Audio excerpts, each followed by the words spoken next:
E se o pior dia da história da humanidade não começar com explosões, nem com o fim do mundo, mas com um silêncio estranho que ninguém sabe explicar?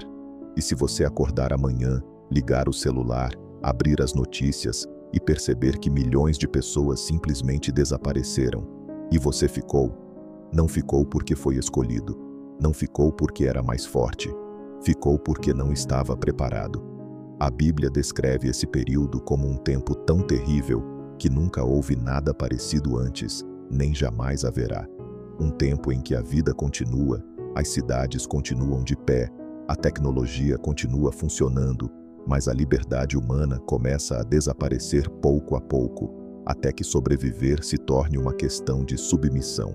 Neste vídeo, você vai entender como será a vida de quem ficar na tribulação, como será comprar comida, como será tentar trabalhar, como será adoecer, como será criar filhos, como será tentar resistir quando o mundo inteiro estiver pressionando você a aceitar um sistema que a Bíblia já havia alertado.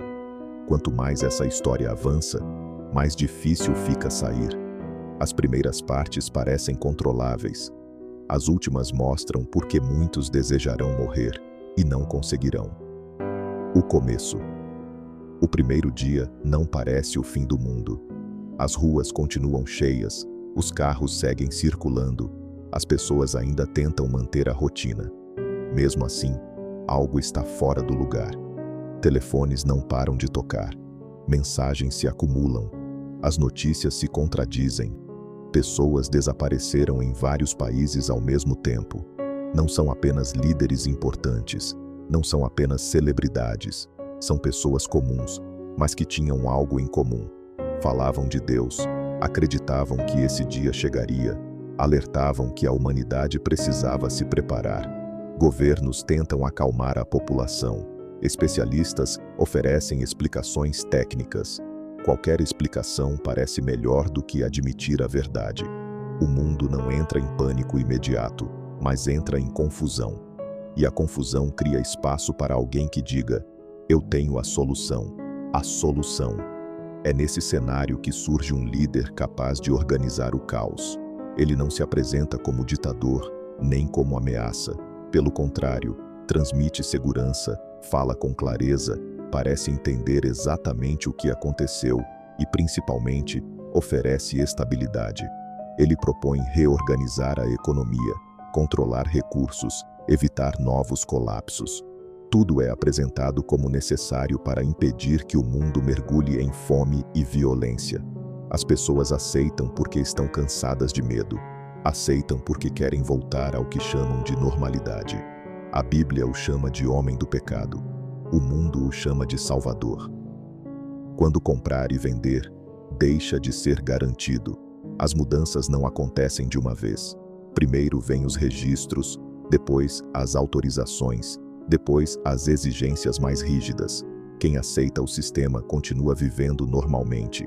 Quem hesita começa a sentir pequenas dificuldades, até que chega o dia em que algo básico deixa de funcionar: comprar e vender. A Bíblia afirma que chegará um tempo em que ninguém poderá comprar nem vender sem se submeter completamente ao sistema. Quando isso se torna realidade, a vida muda de forma brutal. Pessoas entram em mercados com dinheiro, mas saem sem comida. Não porque os produtos acabaram, mas porque o sistema bloqueia. A fome começa a se infiltrar dentro das casas, primeiro como preocupação, depois como urgência constante. A fome como ferramenta de controle. No início, muitos tentam resistir. Guardam alimentos, fazem trocas, ajudam uns aos outros. Mas os dias passam e a escassez se torna regra. A Bíblia descreve esse período dizendo que um dia inteiro de trabalho mal garante o alimento necessário para sobreviver. Famílias enfrentam decisões impensáveis. Pais deixam de comer para alimentar os filhos. Crianças choram de fome, enquanto observam que quem aceitou o sistema continua vivendo normalmente. A fome não chega como um debate espiritual, mas como uma necessidade física que vai quebrando resistências pouco a pouco. E se tudo isso que você está ouvindo parece pesado, difícil ou assustador, entenda uma coisa: isso precisa ser falado. É exatamente por isso que este canal existe. Se você está aqui até agora, já deixou claro que quer entender o que a Bíblia realmente diz sobre o que está por vir. Então aproveita esse momento e já se inscreve no canal, deixa o seu like e fortalece esse conteúdo, porque vamos ser o canal cristão mais assistido do YouTube. Quanto mais pessoas alcançarmos, mais vidas podem ser despertadas antes que seja tarde demais. Agora continua comigo, porque a história não melhora, ela piora. Quando a doença se torna uma sentença, a situação se agrava quando alguém adoece. Pessoas procuram ajuda acreditando que, diante da dor, haverá compaixão. Descobrem que hospitais continuam funcionando, médicos continuam trabalhando, equipamentos continuam modernos, mas o acesso é controlado. Sem submissão ao sistema, não há atendimento.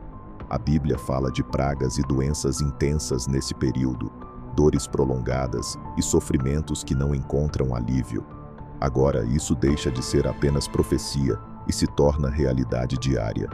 A saúde deixa de ser um direito humano e se transforma em um privilégio reservado a quem obedece. Os que finalmente entendem, tarde demais. É nesse ponto que muitos acordam.